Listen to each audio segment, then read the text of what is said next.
In the heart of the Mojave Desert, far from city lights and crowded highways, lies the ghost of a once vibrant dream. A place where laughter once echoed, where children raced down water slides, and music played through the dry desert air.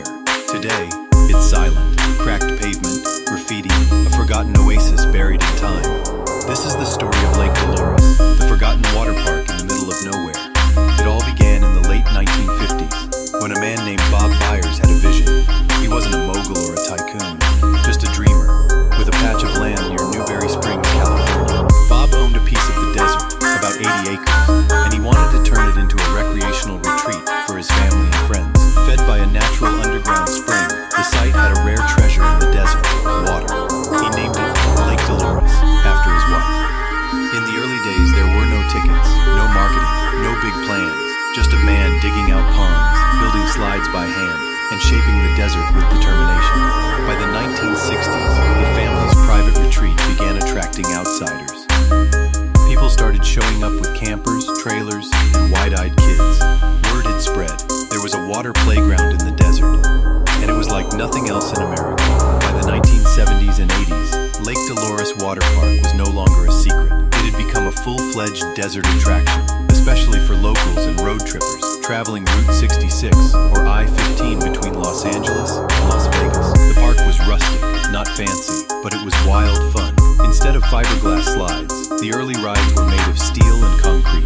There were zip lines over the lake, high-speed slides that launched riders into the air, and even a standing wave pool. It was America's first water park, many believe. But Lake Dolores wasn't just about rides. It was a gathering spot. Families barbecued, kids played, teenagers snuck beers, and campers slept under the stars. It captured a spirit of freedom, the do-it-yourself, dirt under your fingernails kind of fun. No frills, just water, sun, and the open desert. By the late 1980s, times were changing. Bigger, fancier water parks had sprung up in cities across California. Lake Dolores, rustic, remote, and aging, couldn't compete. The crowds shrank, the money dried up. Bob Byers tried to keep it going, but by 1987, the original park had closed its doors. But this wasn't the end. In the 1990s, a Las Vegas investment group bought the site and poured nearly $4 million into revamping it. They gave it a flashy new name, Rock-A-Hoola Waterpark, a 1950s themed park complete with diner-style buildings, rock music, and a retro color scheme. It reopened in 1998, but fate had other plans. The new park opened to big hopes, but small crowds. Rock-A-Hoola struggled to attract visitors in its first season, and then disaster struck. In 1999, park employee, 25-year-old Anthony Dominguez, was testing a slide late at night. There was no water in the pool at the time. He came down the slide and slammed into concrete. He was paralyzed from the waist down. The resulting lawsuit cost the park millions. By 2000, Rock-A-Hoola filed for bankruptcy. A new group tried again in 2002, rebranding the park as Discovery Water Park. But it was too little, too late. Crowds never came back. In 2004, the gates were closed. This time for good.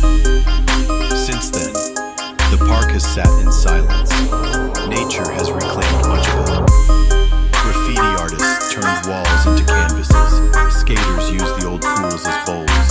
Dust, rust, and broken glass cover everything. The desert sun has bleached what's left, and strong winds have stripped away what little was holding on. Today, the park is a haunting monument, a reminder of what was and what could have been. Lake Dolores was never meant to be a corporate empire. It was a dream, built by a father for his family, that stood for decades, not because of profit, but because of passion, because people found joy there. Even in its decay, it speaks to dreamers, to explorers, to those who understand that even in the middle of nowhere, magic can happen. All that remains now are broken slides and fading signs.